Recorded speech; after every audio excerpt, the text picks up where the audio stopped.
I think you have to say something about it. But, then you move on. Yeah. I'm going to wrap it up and just say something to all the new up-and-coming dreamers and artists that are in the room tonight. Picture this, a courtroom packed with reporters and onlookers, the hum of whispered speculation filling the air. Cameras flash as Eddie Murphy takes the stand, his face calm, but carrying the weight of something unspeakable. It's the kind of moment that makes you hold your breath, and as he begins to speak, the room seems to tighten, every word pulling us deeper into a world few could imagine, let alone believe. Murphy's voice doesn't waver, but there's an undeniable tension in the way he recounts the night that would change everything. A night that would pull back the velvet curtain of Hollywood's glittering facade to reveal its darkest shadows. There's a short life in Why do you think that is with the creative side? Well, because losing out money, you got to take, you're going through so much to try and deal with life. So Murphy describes an invitation, one that seemed innocuous at first. It came through a well-connected friend, delivered with an almost cryptic undertone. It's not just a party, he was told, a chance to rub shoulders with the most powerful names in the industry, to secure a seat at the table where destinies are decided. But as Murphy arrived at the sprawling mansion in Beverly Hills, the air was thick with something unspoken, an almost palpable sense of foreboding. Phones were confiscated at the door, a detail that might seem routine in celebrity circles, but in this context, felt like the first step into something far more sinister. Guests were handed cryptic notes, slips of paper, with vague instructions that hinted at roles to play, boundaries to test. And the rules? Complete silence. What Murphy would later call Hollywood's inner chamber was not about mingling or networking, it was an initiation, and the price of admission was far higher than anyone could have imagined. The mansion was opulent yet cold. Murphy depicted the disquieting tranquility that loomed over the gathering, the way discussions appeared to perish as swiftly as they started. Diddy, dressed to the nines and exuding an air of untouchable authority, was the maestro of this twisted symphony. He moved through the crowd like a king, surveying his kingdom, but there was something in his demeanor, something calculating, something dangerous. According to Murphy, this was no ordinary gathering. It was a stage, carefully set for what could only be described as a ritual. The details are chilling. Rooms with cameras perched in corners, their red lights blinking ominously, whispers of tests that guests would need to pass to prove their loyalty, and the pervasive understanding that refusal was not an option. Card. What is that? What do you mean by that? You give up your ability, your right to being a man. A man don't take it, a man gives it. So when you give up that man card, you don't get that back. Are you saying what I think you're saying? No, I'm saying what I'm saying. And then there was that moment. Murphy's voice tightened as he recounted seeing Dwayne "The Rock" Johnson seated at the head of a long table, surrounded by a handful of other A-listers. On the table before him was a platter of what Murphy hesitated to describe, but eventually revealed as raw monkey brains. The room seemed to hold its breath as Johnson, with the same charisma he brings to the big screen, leaned in and took a bite. Was it a test of courage, a demonstration of submission, or something else entirely? Murphy couldn't say, but the image is burned into his memory, a grotesque symbol of the lengths to which some would go to secure their place in this shadowy hierarchy. That was all the people that went to the puffy parties. That was all the people that did all those things thinking that there was never going to be a consequence for what they were doing. Got punked out and pimped out by some greater desire. You shouldn't have a greater desire than being a man. So I believe that's a big problem with a lot of the actors out there, because they get fluid, and next thing you know, once you go fluid, it's gone. But it wasn't just the act that haunted Murphy, it was the context. Just beyond the open door to that dining room, he spotted a camera tripod, its lens pointed squarely at the table. And that's when the pieces began to fall into place. This wasn't just about power, it was about control. Was this footage destined for Diddy's infamous vault, the one rumored to hold compromising material on some of the most powerful figures in Hollywood? Murphy didn't have the answers, but the implications were clear.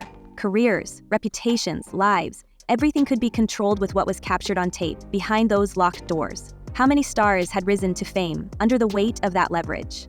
And how many had fallen because they refused to comply? Did you ever have the opportunity where you got invited and you said no to it? Hell yeah. What was the consequences when you said no? Puffy invited me for weeks, asking me to come and teach him how to, wanted me to be his acting coach for a while. Go there and he's sitting around just looking. I'm like, okay, what's the material you want to work on? He's just looking at me. Murphy's testimony took an even darker turn as he described what he called the choices. He spoke of whispered ultimatums, of veiled threats delivered with a smile. The game plays you, Diddy reportedly told him, a phrase that sent chills down Murphy's spine. It wasn't just a warning, it was a statement of fact. In this world, success wasn't earned, it was demanded. And the price? Submission. Silence, a willingness to do whatever it took, no matter how degrading, no matter how soul-crushing. Murphy's description of Diddy as a gatekeeper painted a picture of a man who didn't just control access to the industry, he controlled its very fabric. Refused to play by his rules, and you didn't just lose a role or a contract, you were erased, blacklisted. Your name whispered like a cautionary tale among those still trying to climb the ladder. One refusal could mean the end of everything. It was a chilling reminder that in Diddy's world, no one was truly free. You either played the game or you paid the ultimate price. Have lost businesses because I don't bend over in that way. I don't compromise. I don't play roles. I don't kiss a man. I don't do that because the man card means everything. And then came the most damning part of Murphy's testimony, the suggestion that Diddy's power didn't end with him. He hinted at a network of silence, a web of complicity that stretched far beyond the walls of that Beverly Hills mansion. How many powerful figures, Murphy wondered aloud, knew about this system and chose to look the other way? Names like Tyler Perry and Oprah Winfrey were floated, not as direct participants, but as figures who might have been aware, who might have benefited from the system without ever having to dirty their hands. How deep does it go? How many careers were built on the backs of those who were forced to comply, and who, at the very top, is really pulling the strings? The courtroom was silent as Murphy's testimony came to a close, but the implications hung heavy in the air. This wasn't just about Diddy, it was about an entire industry, one that seemed to thrive on secrets, manipulation, and control. As Murphy stepped down from the stand, his words echoed in our minds. The game plays you, and as we sat there trying to process everything we just heard, one question loomed larger than any other.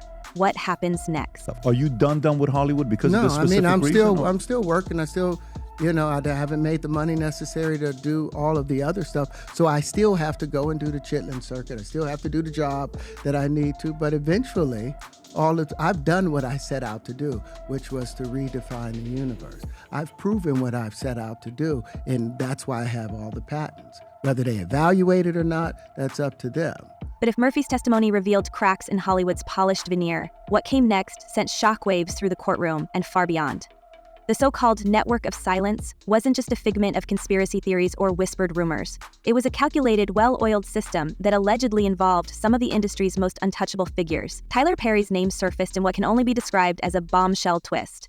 Murphy didn't directly accuse Perry of participating in the same chilling activities he attributed to Diddy, but his testimony hinted at something almost more insidious: complicity. According to Murphy, Perry wasn't just aware of Diddy's influence, he may have actively reinforced it. Imagine a world where quiet nods in shadowy boardrooms and whispered instructions behind frosted glass decided who would rise to stardom and who would be quietly erased. So, Terrence Howard appeared on the PBD podcast with Patrick Bet-David, and the episode, this premiered on April 4th.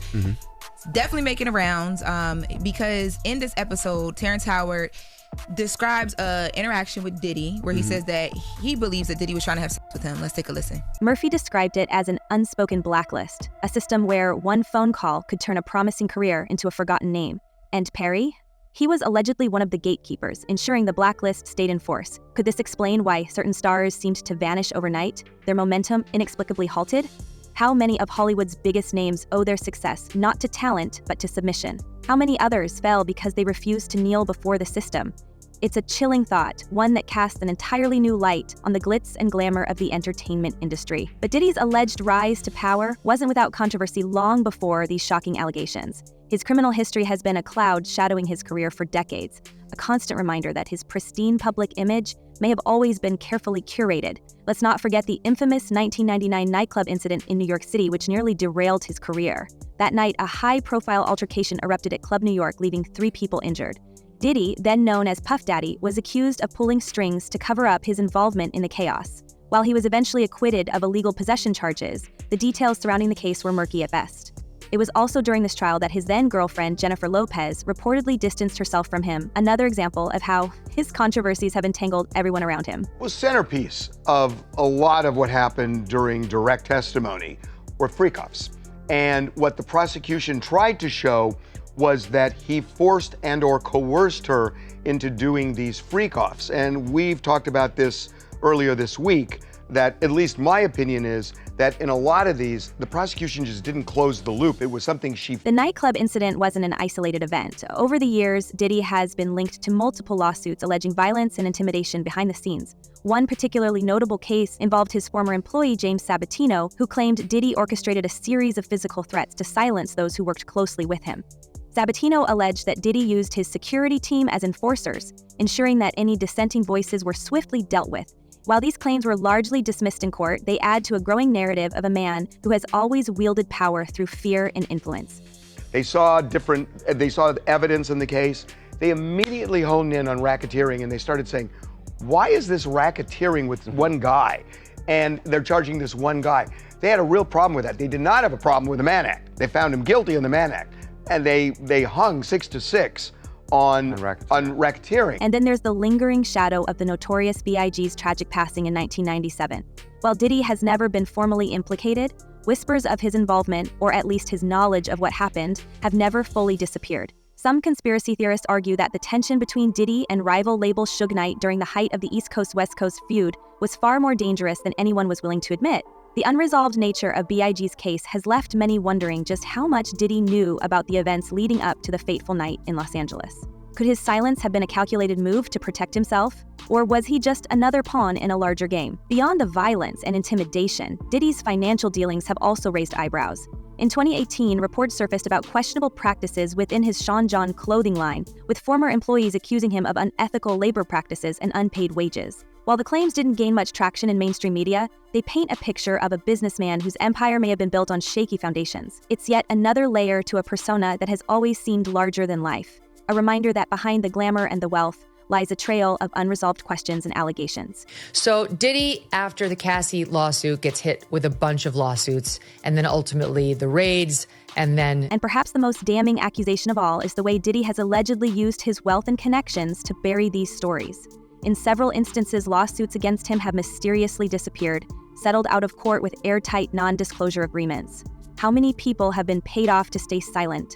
How many stories have been erased before they could see the light of day? It's a pattern that's impossible to ignore, one that suggests Diddy's power has always been as much about control as it is about influence. This criminal case. And the feds, Al Capone style, have not charged everything under the sun. They've charged 3 main charges: racketeering, trafficking, and the transport of. And I'll tell you, I don't know about the racketeering charge. It's pretty sweeping, and I'll tell you what the general elements are. And then there's the question of Diddy's trial itself. His defense team has painted him as a victim, a powerful black man being unfairly targeted by a legal system with a troubling history. They've pointed to the Mann Act, a law rooted in racist origins, as proof that Diddy is being singled out. But here's where it gets messy. Murphy's testimony suggests that Diddy himself exploited young black artists, using their ambitions as leverage to maintain his iron grip on the industry. If true, this isn't just a story about one man's abuse of power. It's about a cycle of exploitation that weaponized both culture and race to protect those at the top. The Mann Act itself has a dark history, one that adds another layer of complexity to an already tangled web. Originally designed to combat human trafficking, it was infamously used to target prominent black men under the guise of morality. Diddy's defense team is leaning heavily into this narrative, arguing that he's the victim of selective prosecution. But Murphy's words force us to ask, did Diddy manipulate the same cultural dynamics his team now claims are being used against him? And if so, how many others were complicit in this system, turning a blind eye while benefiting from the spoils? Let's talk about the filth that's starting to come out in the early days of the Diddy trial. This, of course, is P. Diddy. Surprise, surprise, he's a creep. Surprise, surprise, he's done horrible things. And just when we thought the story couldn't get any murkier, Cassie Ventura's name re-entered the conversation, this time with a twist that left everyone stunned. Her recent pregnancy announcement should have been a happy moment, a celebration of a new chapter in her life, but the timing couldn't be more suspicious. Just as Diddy's trial has reached a fever pitch, Cassie's testimony has become one of the most explosive elements of the case. Is her pregnancy a coincidence, or could it be part of a larger, calculated strategy? Was this announcement meant to distract from the trial? Or worse, could it have been orchestrated to silence her? We're all going to take a disgusting trip to his seedy, awful world. You know, the man has no class. He has no kindness in his dark, dark heart. And he's depraved. That's my opinion. This is a depraved, disgusting individual about whom I wish to hear nothing after this trial is done. We can't ignore the whispers about Diddy's alleged attempts to fund lawsuits against former allies, a move that some see as a desperate attempt to control the narrative. It paints a picture of a man who doesn't just rely on wealth to maintain his empire, he uses it to bury the truth. Could Cassie's personal life be caught in the crossfire of this high-stakes power play? And if Diddy is willing to go to these lengths to protect himself, what does that say about the secrets he's trying to keep hidden? Murphy's final warning rings in our ears. Hollywood doesn't run on talent, it runs on submission. It's a statement that feels more like a verdict, not just on Diddy, but on an entire industry. For decades, we've celebrated stars, idolized them, envied their seemingly perfect lives. But now, we're forced to confront a darker reality. What if the price of fame isn't just hard work or a little luck? What if it's submission, silence, and a willingness to look the other way? Dishonest, violent, horrible. A promiscuous swinger who lied to and cheated on multiple partners. Incredibly, that's how Sean Diddy Combs' own lawyers described the billionaire music mogul, currently facing serious trafficking charges in a New York court. And yet, as Diddy's trial unfolds, it feels like this is only the beginning. The cracks are widening, and the stories coming to light aren't just about one man, they're about a system that's been operating in the shadows for far too long. How many more names will surface? How many more secrets will be revealed? And when the network of silence finally collapses, who will be left standing? This trial isn't just a reckoning for Diddy, it's a reckoning for Hollywood itself. As we wait for the next twist in this jaw-dropping saga, we can't help but wonder, is this the moment when the walls finally come down? Or is it simply the calm before an even bigger storm? Let us know what you think in the comments below. Could this trial change Hollywood forever? Or is the system too powerful to fall? Until next time, stay curious, stay skeptical, and remember, the truth always finds a way.